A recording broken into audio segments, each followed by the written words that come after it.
سمعنا بعض المواد ومواد كويسه، وفي تعديل في المواد غير الاول احسن، وهنشارك ان شاء الله، وكل واحد يشارك ويقول رايه، بس لازم الناس كلها تروح تشارك، يعني يقول نعم يقول لا، لازم يروح يشارك. الحمله الشرسه اللي بيتعرض لها الدستور وبتتعرض لها البلد عموما في المرحله اللي احنا فيها ديت، لازم الناس تفهم انها لازم تنزل تشارك، لازم تشارك عشان يبقى بدايه استقرار للدوله وبدايه استقرار للبلد، ونبدا نحط رجلينا على الطريق الصحيح، ونبدا البلد تتقدم لقدام ونتحرك. انا تابعت المواد الدستوريه اتعدلت الجديده، وان شاء الله هننزل نشارك باذن الله تعالى. يعني ده طبعا هيبقى نجاح لثوره 30 يوليو، واخد بالك، وبرضه ايه يعني تكمله ثوره 25 يناير. والله بالنسبه للدستور احنا لازم كلنا نوافق عليه مبدئيا، نوافق عشان امور الحياه تمشي وتبقى عدله، ونشوف بعد الدستور ايه اللي هيحصل لما ينتخب البرلمان جديد، ويبقى عندنا برلمان. لو في تعديل في الدستور نطلب بتعديله. انا رايي ان كل واحد بيحب البلد ديت المفروض يشارك في الدستور، لان الدستور ده هو قلص صلاحيات الرئيس وقسمها، ما بقاش منفرد، ما بقاش فرعون. المفروض ان احنا نساعد بلدنا ان هي تمشي، كفايه 3 سنين خراب. هو ده اللي انا عايز اقوله، اي حد بيحب البلد دي المفروض يشارك في الدستور. اقول للناس كلها، كل واحد بقى يعني اللي ما قراش الدستور يقراه، واللي شايف انه في مواد مش عاجباه برضه يحاول يعبر برايه فيها، لكن شور لازم الناس كلها تروح تشارك لانه ده واجب وطني.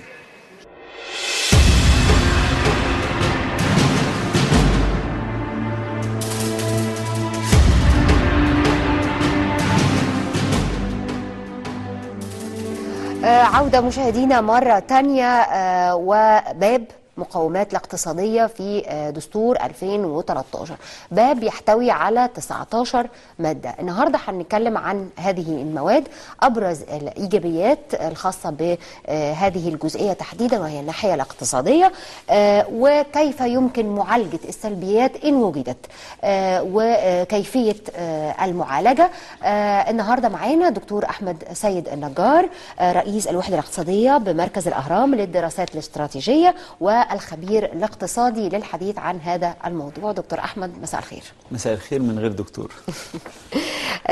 أنا كنت عايزة بس في البداية يعني أبدأ بمقالة حضرتك اللي قلت فيها نعم للدستور يحترم الحقوق الاقتصادية والاجتماعية. نعم. في البداية أهم حيثيات اللي على أساسها قلت نعم لهذا الدستور، السبع نقاط المضيئة الكبرى اللي رأيتها علامة فارقة في هذا الدستور. الحقيقة أن هذه النقاط السبع اللي أنا تناولتها كنت مجبر على أني أختصر بحكم المساحة المتاحة للكتابة، لكن هناك ما هو أكثر بكثير. طب تمام. نبدأ سريعا بمسألة كيف تمت صياغة هذا الدستور أو تعديل هذا الدستور. بالمقارنة بدستور 2012 حصرت المحكمة الدستورية العليا في عمل إرهابي لمنعها من البت في دستورية اللجنة التأسيسية. أنا بالمناسبة اخترت في اللجنة التأسيسية اللي اتعملت في ذلك الحين، وانسحبت فورا لأنه وجدت أن احنا مجرد وردة في الجاكيت، يعني لأنه في النهاية الأغلبية الكاسحة كانت لتيار الإخوان والسلفيين، وهيقرروا كل ما يريدونه، ونحن فقط هنبقى مجرد محلل يعني عشان يبقى شكلهم حلو قدام المجتمع.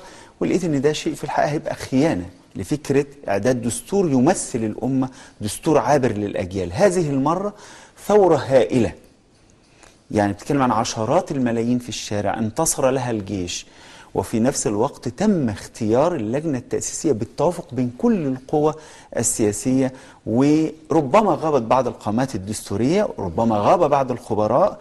أرجو من الجميع أن يتجرد من فكرة الحساسية. أنا شخصيا ما اخترتش، رغم أن أنا عملت في المرة الأولى واجبي، عملت كراسة استراتيجية اسمها الحقوق الاقتصادية والاجتماعية في الدستور، وتقريبا حضرتك اديتها لكل الأعضاء. نعم، وعملتها هذه المرة واديتها لكل الأعضاء، يعني حتى في المرة الأولى وأنا ضد اللجنة تماما وشايفها غير ممثلة للأمة، لكن بس حضرتك تعمل يعني واجبي. فهذه المرة أيضا، ولكن البعض في الحقيقة فيما يتعلق بالموقف من المشروع الدستوري المطروح في درجة من الحساسية، وربما أنا أبقى متعاطف أنه كان لابد أن يكونوا موجودين داخل اللجنة، ولكن ينبغي أن نتجرد، فالأهم هو مصلحة الوطن وأن نفتح بابا للمستقبل. حضرتك بتتكلم عن بعض القامات الاقتصادية أو في الجزء الخاص والدستورية.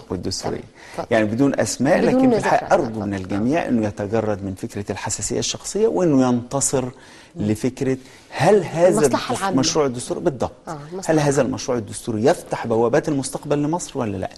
في حاجة تانية دوما في دستور، أنا دوما بقول الدستور المختطف في 2012 كان يتقال طب ما يعني لو مش عاجبكم بعض المواد نغير. مستحيل. القوى التي كانت مسيطرة ومهيمنة على اللجنة المختطفة التي وضعت ذلك الدستور هي نفسها التي هيمنت على مجلس الشعب ولم تكن لتغير أي شيء. في حين أن هذه المرة مجلس الشعب فعلا هيبقى يعني كل التقديرات أنه هيكون متنوع، وبالتالي قادر على تغيير بعض المواد اللي يمكن يكون لدينا بعض التحفظات أو حتى اعتراضات عليها. أنا بقول لأي حد عنده اعتراضات أنه ينظر إلى هذا الجانب، أنه هيبقى لدينا مجلس شعب مختلف عن ذلك الذي كان والذي لم يغير أي شيء. نتمنى ذلك. نشوف بقى بالنسبة للمواد، احنا عندنا في الحقيقة يعني مواد ربما لا تبدو أنها ضمن الحقوق الاقتصادية والاجتماعية مباشرة، ولكن فكرة المساواة بين الرجل والمرأة فيما يتعلق حتى بالجنسية. يعني المادة رقم 6 الجنسية حق لمن يولد لأب مصري أو لأم مصرية أو لأم مصرية بشكل مطلق. يعني ده انتصار لحق المرأة. يعني ده أحد الحقوق الاقتصادية الاجتماعية للمرأة. الفكرة المساواة الأخلاقية والإنسانية والحق في أنه ابن هذه السيدة المصرية يبقى مصري حتى لو كان من أب غير مصري، زي ما الأب المصري لو تزوج غير مصرية بيبقى أيضا بيمنح الجنسية المصرية لابنه. لكن أعتقد أن في بعض الجنسيات هيكون ليها بعض يعني مش هنتكلم عن دولة معادية لمصر. يعني في دول في حالة عادة عندنا خطوط زرقاء وخطوط حمراء، وظل دائما في الحقيقة من الأشياء التي تذكر للمؤسسة العسكرية أن هي زي ما الشعب هو الحافظ للذاكرة الوطنية، كانت المؤسسة العسكرية من بين مؤسسات الدولة هي الحافظة للذاكرة الوطنية. وظلت الخطوط الزرقاء زرقاء والحمراء حمراء، الأعداء أعداء والأصدقاء أصدقاء، لم يتغير أي شيء حتى لو رأس الدولة أو الحكومة عملت أي تسويات هنا أو هناك.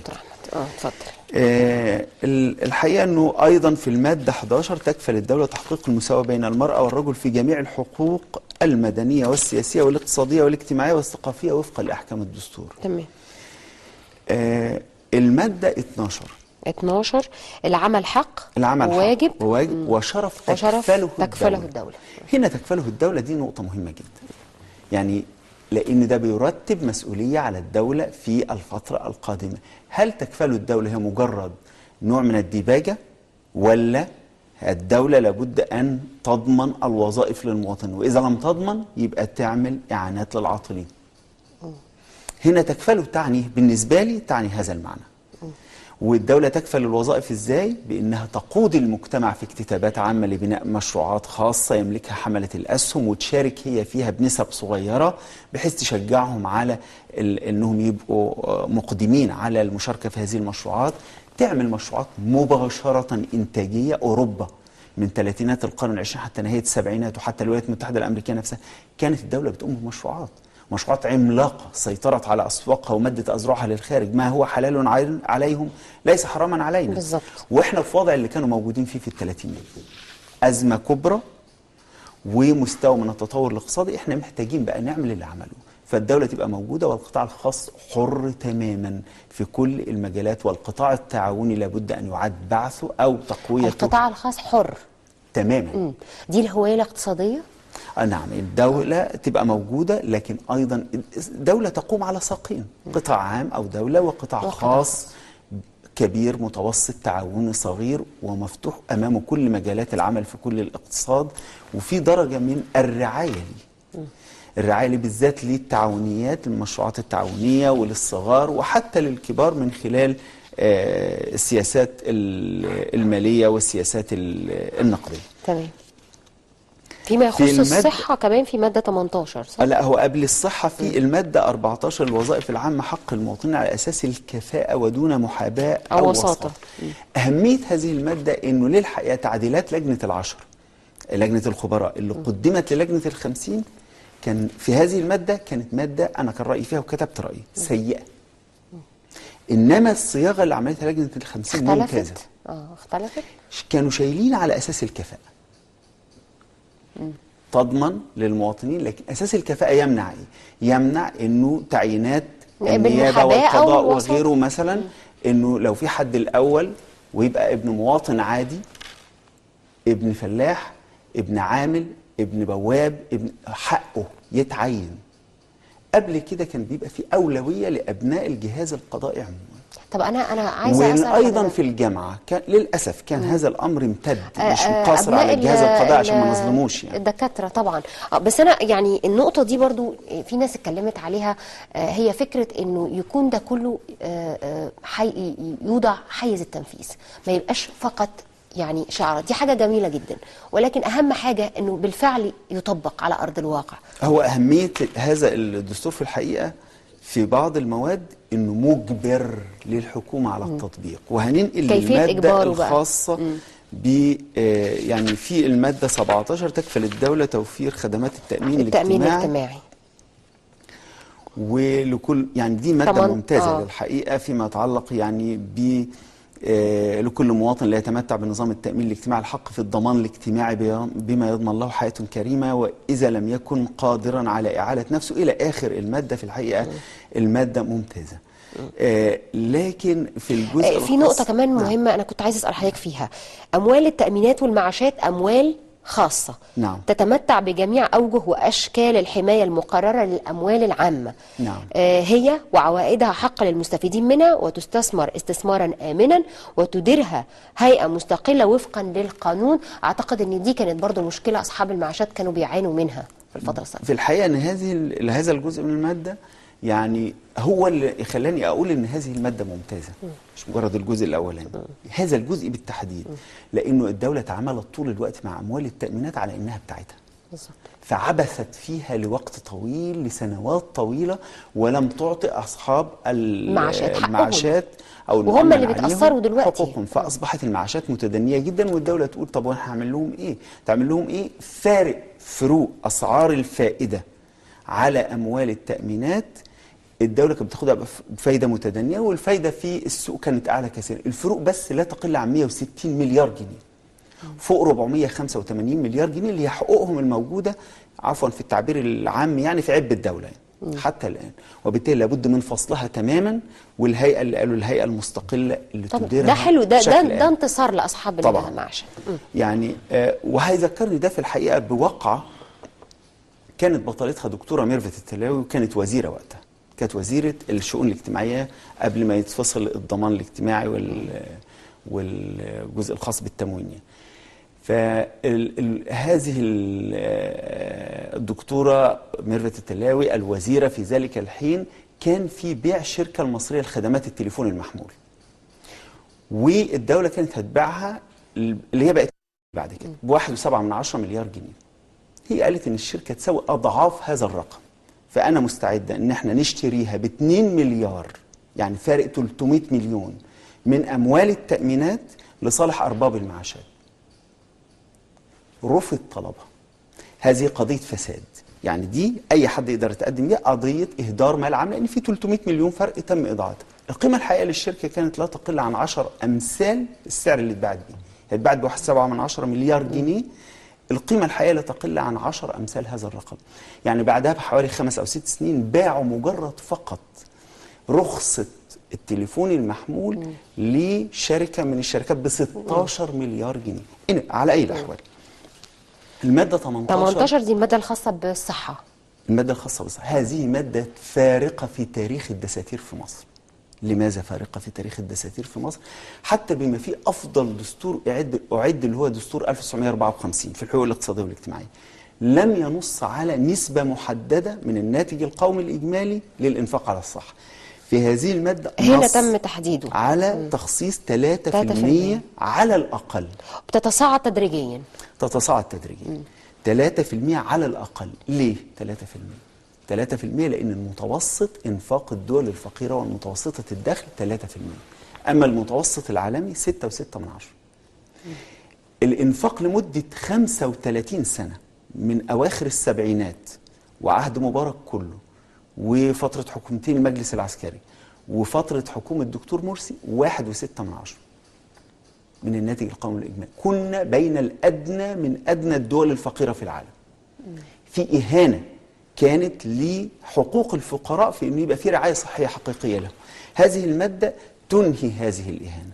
3% تعني إيه؟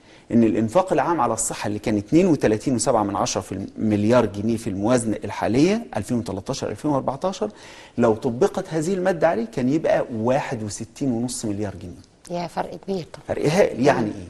يعني دفع رواتب محترمة للجهاز الطبي والتمريضي والإداري والعمالي في قطاع الصحة، يعني توفير أسرة وحضانات يعني وأجهزة رفع مستوى الخدمة الصحية بشكل عام، يعني رعاية للفقراء حقيقية. يعني فده في الحقيقة هذه المادة مادة فارقة من زاوية تحديد هذه النسبة. وبالنسبة للي حضرتك كنت بتقوليه في الأول، طب ده كلام عام، لا مش هنا بقى. ما احنا فكرة في أين اللي الإجبار؟ بعض الناس بيقولوا ده. ازاي نقدر يبقى هذه المواد توضع حيز التنفيذ؟ يعني ده اللي يهم الناس. لو أقر هذا الدستور إن شاء الله كما أتمنى يعني وأتمنى أنه يبقى بنسبة كاسحة نفس الجمهور اللي خرج، الشعب اللي خرج في 30 يونيو، في 2 و3 يوليو، في 26 يوليو، عليه أن يؤكد مرة أخرى أن هذا هو خياره. فتح بوابات مستقبل لمصر حديثة متنورة فيها درجة من مقبولة من العدالة الاجتماعية. فهنا في الحقيقة هذه لابد أن يخرج ليصوت وليؤكد اختياره. هذه المادة لو الحكومة عملت الموازنة العامة للدولة ولم تخصص 3% من الناتج القومي، هم بيعدوا الموازنة حاليا، للإنفاق العام على الصحة، أي حد يطعن على الموازنة تسقط الموازنة ومعها وزيرها وربما حكومتها، لأنه لم تلتزم بما أجبرها عليه الدستور اللي هو تحديد النسبة لما يصوت عليه الشعب ويوافق عليه، اللي هو 3%. يعني سلسلة مواد تالية اللي هي المواد الخاصة بالتعليم، المادة 19 و20 و21. هذه المواد في الحقيقة أيضا أتت بما لم يأتي حددت به برضو يا دكتور أي دستور سابق، لأن هي حددت نسبة حد أدنى للإنفاق العام على التعليم اللي هو 4% للتعليم قبل الجامعي، و2% للتعليم الجامعي، يعني المجموع 6%. ده كان قبل كده يعني في الدستور الماضي جامعي، وما قبل الجامعي أقل من 4%. الاثنين مع بعض أقل من 4%. هنا انت بتتكلم عن ال 2% الزياده هم 2 وكسور، 2.1 مثلا، اكثر من 40 مليار جنيه زياده في الانفاق العام على التعليم. واساسا الخدمه التعليميه خدمه متدنيه للغايه. للغايه. بس طبعا عشان تغير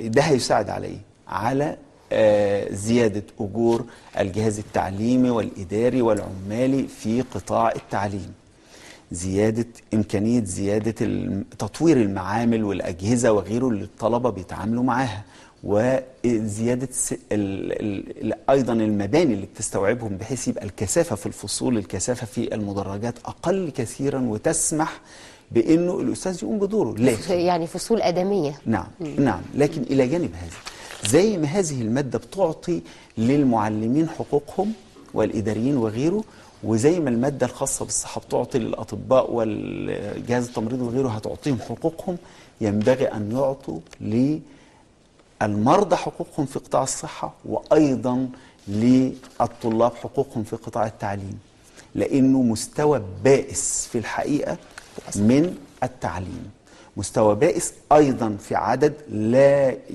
يستهان به من المعلمين. ينبغي أن يكون هناك فرز حقيقي، ينبغي أن وخلاص اللي تعين نتعين، لابد أن يكون هناك إعادة تدريب، وليس عيبا أن يتم تدريب المعلمين، وليس عيبا أن يتم إعداد دورات متواترة لهم لرفع كفاءتهم. إضافة الأمر آخر، الجماعات المتطرفة التي نقلت الفكر الوهابي المتخلف والمتطرف إلى مصر من بعض البلدان اللي هم سافروا للعمل فيها في الخليج، هذه المجموعات ركزت وجودها ودورها ونفوذها في هذا القطاع، وبالتالي لابد من إعادة فرز للقيم. إزاي هيتم الفرز؟ من خلال تطوير يعني الناس اللي بتقوم بالعمليه منظومة التعليميه بشكل يبقى عام. في نوع يعني من التحديث والتنوير لهذه الفئه اللي هي المعلمين.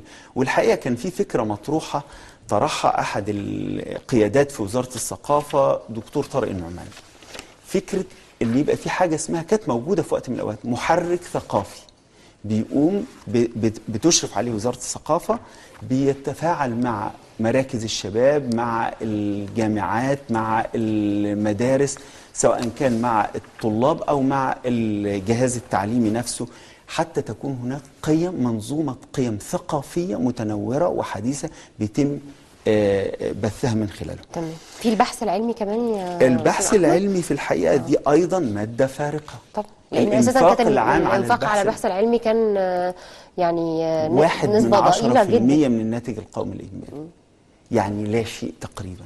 هنا تضاعف 10 مرات كحد أدنى. لما يبقى 1% بحجم الناتج، بحجم الناتج المتوقع السنة دي، يعني حوالي 20 مليار جنيه. الإنفاق أقل من مليار. فقط أنا أرجو أن هذا الإنفاق يركز على الإنفاق على تمويل أبحاث، وبالذات في المجالات اللي مصر محتاجاها أكثر، في الطاقة الشمسية، في طاقة الرياح، في الأدوية للأوبئة والأمراض المنتشرة في مصر، في الكلى، الكبد إلى آخره، بحيث أنه بالفعل يعمل إنجاز لصالح المجتمع. يعني يوجه ده بالظبط لصالح المجتمع. ألا يتم التركيز على تضخيم الجهاز الإداري وحشر بطالة مقنعة فيه عمالة أخرى بالظبط، زي جميع مؤسسات الدولة يعني. نعم، ده يبقى عبث. لكن أنا آمل أنه في سياق أن أنت بتعيد بناء مجتمع، أي رئيس جديد هيجي، أي مجلس شعب، هيبقى فكرة إعادة بناء دولة وأجهزتها وجهازها الإنتاجي من ضمنه، أنه يبقى فيه وجهازها البحثي والعلمي والتعليمي إلى آخره، أنه هيبقى فيه روح مختلفة، مش مسألة حشر بطالة مقنعة في أجهزة الدولة. تمام. طيب حضرتك الكراسة اللي حضرتك قلت أنك قدمتها للجنة ال50، وفي السابق أنت قدمتها أيضا للجمعية السابقة لدستور نعم. 2012، المرة دي بنسبة قد إيه تم الأخذ بها؟ هو أنا المرة الأولى الحقيقة رئيس اللجنة التأسيسية دكتور حسام الغرياني، نعم، يعني كان ردوا عليها ان دي من افضل الحاجات فيما يتعلق بالحقوق الاقتصاديه والاجتماعيه، لكن لم تؤخذ ولا ماده منها. ولا ماده. هنا في الحقيقه الثلاث مواد اللي اتكلمنا عنهم النسب دي، انا نسب مذكوره في الكراسه عندي، ففي توافق. تمام. يعني مش هنقول ان يعني في توافق في هذه النسب، فيما يتعلق بالبحث العلمي، فيما يتعلق بالصحه ان ده الحد الادنى، فيما يتعلق بالتعليم.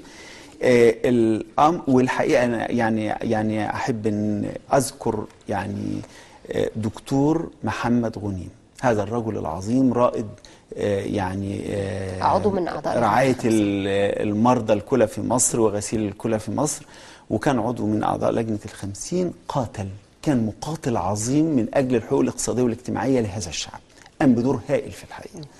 فالحقيقه انه واخرين، يعني مش عايز اقول مثلا دكتور استاذ خالد يوسف، وهو رجل سينمائي لكنه كان بيقاتل على الحقوق الاقتصاديه والاجتماعيه. ايضا دكتور جابر نصار وغيره، يعني مش عايز اظلم حد، يعني الكل قام بدوره يعني. نعم. طيب الفصل الثاني اللي هو المقاومات الاقتصاديه استاذ احمد، اللي هي بدايه من ماده 27 صح؟ هو طبعا في ماده 25 القضاء على الاميه، في ماده 27 بقى بدايه منها اللي هي المقاومات الاقتصاديه. المقاومات الاقتصاديه في الحقيقه انا عايز اي حد يعني عشان يرضي ضميره يراجعها مع الماده 14 في دستور 2012 هذا الدستور المختطف. هذه الماده تمنع اختراق الحد الاقصى للاجر. هناك كان يستثنى من الحد الاقصى بقانون، ده باب جهنم اللي هو فكره الاستثناءات، انتهى الامر. ما فيش حد اقصى طالما فتحت باب الاستثناءات حتى لو بقانون. هنا اغلق باب الاستثناءات، يعني اهو يعني التزام بحد ادنى للاجور والمعاشات يضمن الحياه الكريمه، وبحد اقصى في اجهزه الدوله لكل من يعمل باجر وفقا للقانون، انتهى الامر. لم يفتح باب الاستثناءات.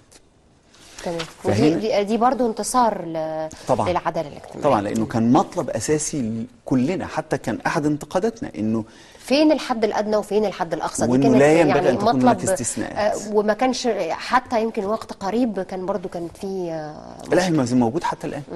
لأنه بالقانون موجود. يعني الدستور ما هو لسه يعني حتى الآن ما زال موجود فكرة مفيش حد أقصى يعني مخترق يعني. الحقيقة أنه أيضا المادة الخاصة بالزراعة اللي هي مادة 29 هي مادة 29. جيدة لكن ينقصها بعض الأشياء. الزراعة مقوم أساسي للاقتصاد الوطني؟ بالضبط. كنت أتمنى أنه هو في نقطتين بالتحديد، يعني أنه يبقى في حد أقصى للملكية الزراعية، لأن أنا عندي 3 مليون فلاح معدم ليس لديهم أرض يزرعونها، وإنما بيعملوا يوم ويبطلوا 10 أو بيعملوا بالأجر لدى آخرين. يعني حضرتك كنت بتطالب أن الأفضل أن يبقى في حد أقصى للملكية حد الزراعية. أقصى. بالمناسبة إيطاليا سنة 35 عملت قانون للإصلاح الزراعي، دولة رأسمالية عملت قانون الإصلاح الزراعي الحد الأقصى فيه كان للملكيات الزراعية كان 25 فدان.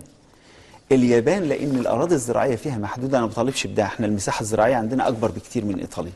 يعني إيطاليا في النهاية حجمها مساحتها محدودة بالنسبة لمساحة الأراضي الزراعية فيها. لكن اليابان كان أقل من ذلك بكثير في نهاية القرن ال19. فهنا الحقيقة الإصلاح الزراعي لا علاقة له بالاشتراكية، ده جزء من منظومة الإصلاح الخاص بمجتمعات عشان تعملها مجتمعات رأسمالية بجد. حتى الاشتراكيين في مصر بيطالبوا ببناء رأسمالية بجد، مش رأسمالية طفيلية واخطف واهرب وأشياء من هذا القبيل.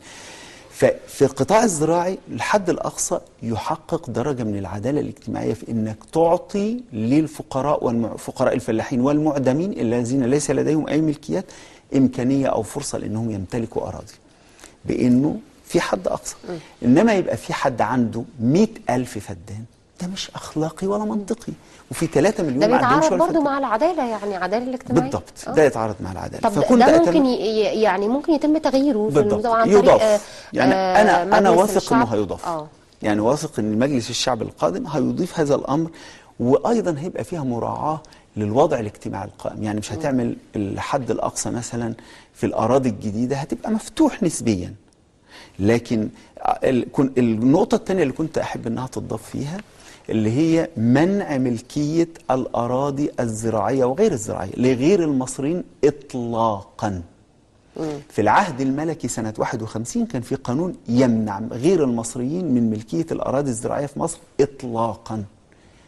دي حضرتك بتحب فنحن مش انها أقل منهم، تضاف. لازم تضاف. تمام. لأنه في الحقيقة احنا عندنا يعني كل من هو مهتم بالفكرة بالجانب بالقطاع الزراعي بالأراضي الجديدة، في وجع في قلب مصر فعلا ان في 100,000 فدان أعطيت لأحد رجال الأعمال العرب ب50 جنيه الفدان، في حين انه المنفق عليها من أموال هذا الشعب 11,000 جنيه على كل فدان بنية أساسية. ده الوليد بن طلال في منطقة توشكا. يعني هذا غير منطقي. هم تم تخفيضها بعد ضغوط عملناها، ضغوط عاتية عليه وبالنشر وبالكلام كل شيء. فتم تخفيض المساحة. هو طلب انه يعمل تسوية 25,000 فدان بدل 100,000، ربما ليحمي من منحوه 100,000 بهذه الشروط الفاسدة. لكن يبقى انه خد 25,000 ب5 ملايين قيمتهم، قيمة 25,000 فدان لدى شركة رجوة الحكومية في أراضي بتروى بالمياه الجوفية، مش بمياه يعني أنقى مياه في مصر اللي هي مياه بحيرة ناصر، قيمتها من 1.5 ل 2 مليار جنيه. هو دفع 5 مليون. فعلى أي الأحوال هذه النقطة مهمة للغاية لمجلس الشعب القادم أن يضيف هذه النقطة. تمام. المادة الخاصة بحماية الثروة السمكية، هنلاحظ أنه هنا في اللي هي المادة التالية مباشرة، المادة 30، الدولة يعني كل المواد بتبدأ بتلتزم الدولة، ودي صيغة أقوى كثيرا من الصيغ المستخدمة في 2012 تعمل الدولة. تعمل الدولة يعني الصيغة اختلفت طبعا. تعمل غير تلتزم. تلتزم فيها إجبار للدولة على أنها التزمت بهذا الأمر. المادة الخاصة بموارد الطبيعية. الموارد الطبيعية. الموارد الطبيعية. موارد الدولة الطبيعية ملك للشعب. تلتزم الدولة بالحفاظ عليها وحسن استغلالها. نعم، والحفاظ على حقوق الأجيال القادمة. لكن كنت أحب في هذا الأمر أنه يبقى فيه النص على موارد الثروات المحجرية والمعدنية الموجودة في مصر، وهي هائلة يعني ضخمة، على عكس ما يشاع وما يروج له تاريخيا في مصر. ان احنا عندنا ثروة محجرية هائلة، من خامات الخاصة بالأسمنت بالفوسفات بغيره. عندنا ثروة ضخمة يعني، بالرمل الزجاجي، بأشياء كثيرة في الحقيقة بنتعامل معها باستهانة يعني. انه يبقى التصرف في إيراداتها أولا أنها تستخدم كقاعدة للتصنيع، وهذه المادة فعلت حسنا بأنها أشارت لذلك، لكن يستخدم إيرادات الإتاوة اللي بتاخدها الدولة لما بتخصصها مثلا لقطاع خاص أو لغيره، إنها تخصص لبناء مشروعات إنتاجية. عشان إحنا خدنا ده جزء من ثروة ناضبة، يعني الثروات المعدنية والمحجرية والنفط والغاز وغيره ثروات ناضبة. أنت خدته من الأجيال اللي جاية، يبقى تعمل ايه؟ تبني مشروع انتاجي تسلمه للاجيال اللي جايه منتج، للاجيال القادمه تستفيد منه وتسلمه منتج. كنت اتمنى ان يضاف هذا النص ده بالنسبه ده الماده 32. طيب انا ليا سؤال على الماده 33.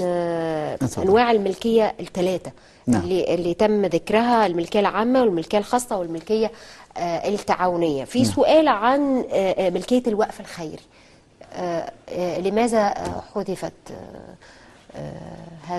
هذا الجزء من النص؟ لا، هي يعني الأوقاف هي يعني لما حد بيعمل وقف هو بيقول إلى مش ملكية، بتقول الإدارة هذا الوقف إلى الدولة، ولكنه بيدار على أساس الأغراض التي خصصها له هذا المتبرع أو الرجل الخير الذي أوقف جزء من أملاكه، لكن الإدارة بتبقى إدارة دولة خاصة بالدولة، يعني وزارة الأوقاف محتاجين فيها تنظيم يعني فقط، بالضبط. يعني بحاجة لبعض التنظيم. وبالتالي هي يعني في تدخل تحت هذا البند، ان هو رغم انها تظل ملكية خاصة ومخصصة في الأغراض اللي هي مخصصة ليها، لكن تدار إدارة عامة تحت إشراف الحكومة. تحت إشراف الحكومة، وزارة الأوقاف يعني. الحقيقة أنه المادة 37 اللي هي الملكية التعاونية مصونة. نعم. وترعى الدولة التعاونيات ويكفل القانون حمايتها ودعمها ويضمن استقلالها، ولا يجوز حلها أو حل مجالس إدارتها إلا بحكم حكم قضائي. إلا بحكم قضائي. دي فيها أي تعديلات حضرتك شايف إنها كانت؟ لا، هو في مواد تانية بقى خاصة بالنقابات والأحزاب. في الدستور السابق ولا يجوز حلها، عفوا في النقابات بالتحديد ولا يجوز حلها في الدستور المختطف 2012، ولا يجوز حلها أو حل مجالس إدارتها إلا بحكم قضائي. يعني يمكن حل النقابات وفقا للدستور القديم، هنا لا يمكن. هنا حل مجالس إدارتها فقط بحكم قضائي، وليس حل النقابة نفسها. فده في الحقيقة يعني نقطة متميزة جدا الخاصة بمسألة النقابات. تمام. أنا برضو في الجزئية الخاصة، ودي يمكن مادة 38 اللي هي تعدد الشرائح الضريبية، تصاعد معدلاتها. ايه اهم المميزات في هذه الماده تحديدا؟ لان البعض بيقول ان النظام الضريبي يعني اللي موجود بيعكس الظروف الاقتصاديه والاجتماعيه والسياسيه، بتتغير من لحظه للتانيه. هي جزء من اليات تحقيق العداله، هي النظام الضريبي، لانه بنقول دائما النظام الضريبي هو نظام لاعاده توزيع الدخل. فلما تنص على انه يبقى نظام ضريبي متعدد المصادر والضرائب متعددة الشرائح وتصاعدية، ده بيعني انه لابد ان تبني نظاما ضريبيا بيحقق هذه يعني المبادئ. النظام الضريبي حضرتك شايف ان النظام الضريبي نفسه كله محتاج لتنظيم؟ طبعا محتاج اعاده هيكله. اولا رفع حد الاعفاء لاعفاء الفقراء فعلا من دفع الضريبه. تمام. يعني في 2005 كان بتعفى اللي دخلهم 9000 جنيه بيعفوا من الضريبه. حد الإعفاء كان 9000 جنيه. 9000 جنيه وفقا لمعدل التضخم الرسمي تعادل ما لا يقل عن 20,000 جنيه. 9000 جنيه في 2005 تعادل ما لا يقل عن 20,000 جنيه حاليا. إذا حد الإعفاء لابد أن يرتفع ل 20,000 جنيه. تمام. عشان تعرف. انما الحد الاعفائي اللي عمله دكتور مرسي الرئيس المعزول كان 12,000.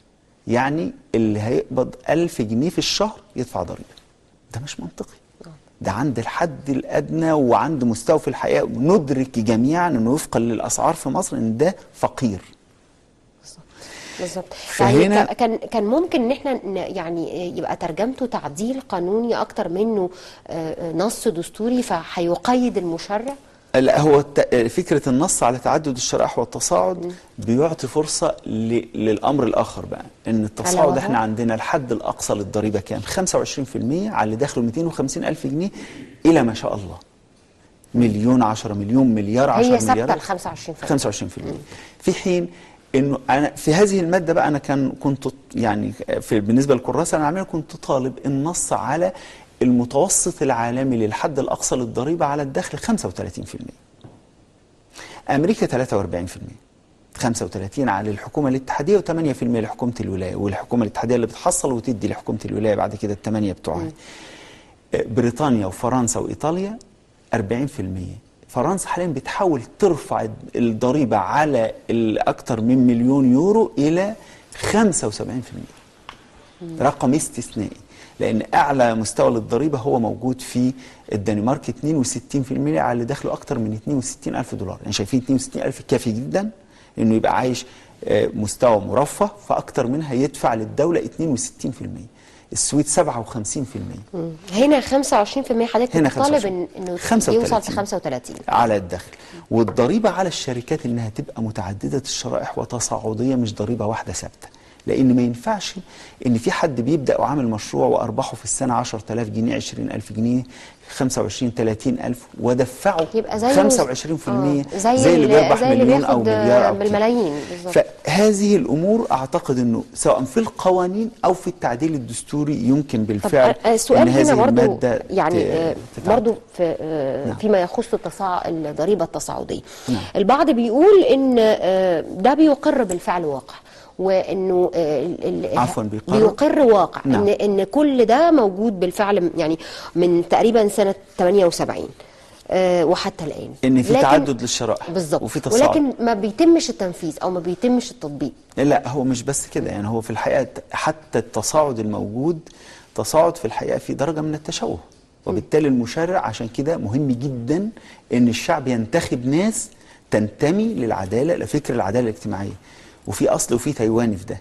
في اصل بمعنى ان افكارهم تاريخيا مع العداله الاجتماعيه، وفي تايواني اللي هو شايف ان الشعب ده مطلبه فبيغني نفس الموال ولكنه لا يطبقه. يعني دكتور مرسي نفسه فيما يتعلق بالمناسبه بالصحه قال في برنامجه الانتخابي انه بالنسبه للانفاق العام على الصحه هيطابق ما تطلبه منظمه الصحه العالميه اللي هو 15% من الانفاق العام، مش من الناتج، من الانفاق العام 15%. عمل ايه؟ عمل 4.7%. فده في الحقيقه كانت متاجره بقضيه عارف انها تكسب عند الناس، لكن عند التنفيذ ما فيش تنفيذ. ليه؟ لانك لو رجعت لقبل كده لم يكن ابدا من برنامج الاخوان اي حاجه لها علاقه بالعداله الاجتماعيه. اجراءات العداله الاجتماعيه تمكين البشر من كسب عيشهم بكرامه بالعمل، نظام اجور عادل، وليس يعني التسول، وليس فكره التسول بالضبط. او لجعل الطبقات الفقيره فقيره حتى يتم استخدامهم او الاستفاده للأسف. منهم. فهو يعني تمكين البشر من كسب عيشهم بكرامه، نظام اجور عادل، نظام ضرائب عادل، دعم وتحويلات، انفاق على الصحه، انفاق على التعليم. لم يفعل شيء من اي هذه الامور، من اي امر من هذه الامور كما كان ينبغي او كما وعد. يعني طيب فكرة مناخ الاستثمار في حد ذاته، هل هو يعني برضو واضح لدينا من داخل باب المقاومات دائما في الضرائب يقال انها هتضر، لو رفعت معدل الضريبه هيضر بمناخ الاستثمار.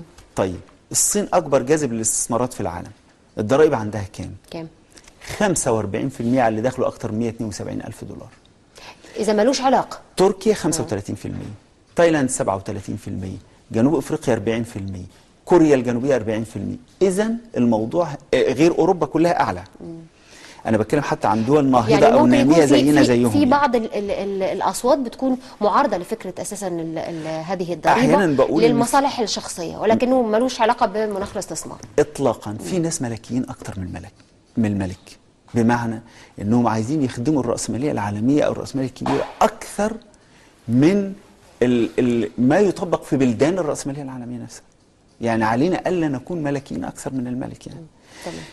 فهذه المادة في الحقيقة مهم إن يعني التغيير اللي حصل فيها، بس مهم تطويرها، لأنه مهم أيضا إن يبقى في فرض ضرائب. كان أنا كنت يعني عندي نص إن هو فرض ضرائب على المكاسب الرأسمالية، لأن عندي يعني مخالفة رهيبة طول الوقت. ليست هناك ضريبة على المكاسب الرأسمالية. يعني حضرتك بتعملي بأجر كموظفة في هذا الجهاز، بتقتطع الضريبة بتاعتك من قبل ما تقبضي مرتبك من المنبع. لكن رجل الأعمال اللي ملكيته أسهم أرباحها معفاة من الضرائب. أنا مش ده عوار أيضا برضه طبعا في النظام الضريبي بشكل عام. كنت طالب النص على إنه يبقى في فرض ضرائب على المكاسب الرأسمالية نصا. هي تركت للمشرع. تركت للمشرع أيضا بقانون. كنت أود إنها تبقى موجودة في النص الدستوري. حتى تلزم المشرع يعني. نعم. بالمناسبة الأجانب اللي بيعملوا في البورصة المصرية يجي، وهي بورصة مضاربة بامتياز وليست بورصة استثمار يعني. فهذه هذا المضارب الأجنبي بيجيب 100 مليون مثلا، يكسب 20 مليون كمان، يطلع ال 20 مليون يحولهم لدولارات عشان يطلعها، أو يورو أو استرليني أو أي عملة أجنبية. يبقى خد رصيدي من العملات الأجنبية. دي نمرة واحد. ما دفعش ولا مليم ضرائب، وهو بيطلعهم بره. ما عنديش ضريبة على تحويل الأرباح من الداخل للخارج. شكرا. نزح ونهب من هذا الاقتصاد.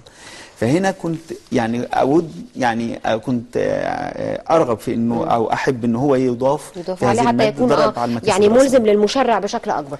طيب وبرضه ضريبة على الثروات الناضبة لصالح الأجيال. يبقى صندوق للأجيال الجاية بضريبة على الثروات الناضبة واضحة ومحددة. نعم. احنا كده قدامنا يعني خلاص يعني تقريبا فاضل لنا دقيقة ونختم. طب في مواد كتيرة جدا.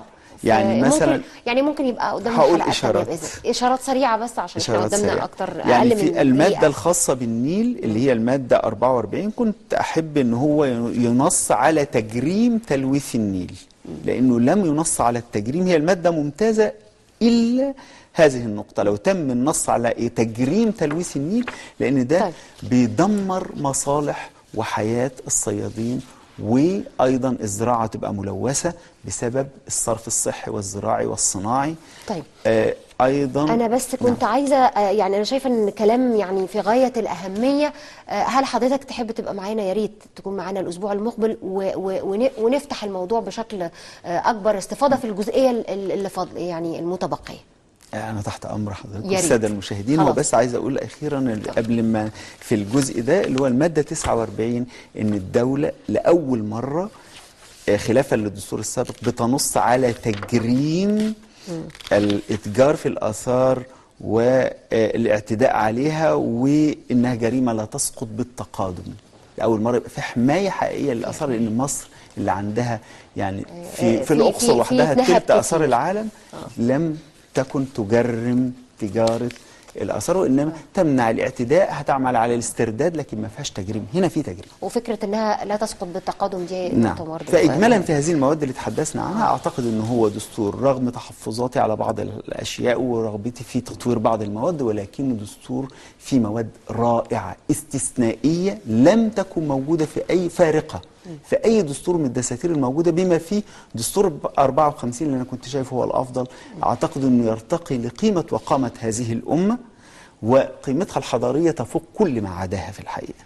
فآمل أن الشعب اللي خرج في 30 يونيو يخرج مرة أخرى بإذن الله عشان يقول نعم لهذا الدستور، ويختار رئيس يحترم هذا الدستور، ويختار في مجلس الشعب من يحترمه ويطوره ويعدل المواد التي نتحفظ عليها. إن شاء الله. أنا بشكر حضرتك جدا، شكرا جزيلا، وهننتظر حضرتك بإذن الله يوم السبت القادم لاستكمال الحديث عن باقي مواد الدستور بشكل أكثر استفاضة. شكرا جزيلا أستاذ أحمد سيد نجار، رئيس الوحدة الاقتصادية بمركز الأهرام للدراسات الاستراتيجية والخبير الاقتصادي. شكرا جزيلا. مشاهدينا بشكركم، وبكرة إن شاء الله أسرة جديدة مباشر من مصر. إلى اللقاء.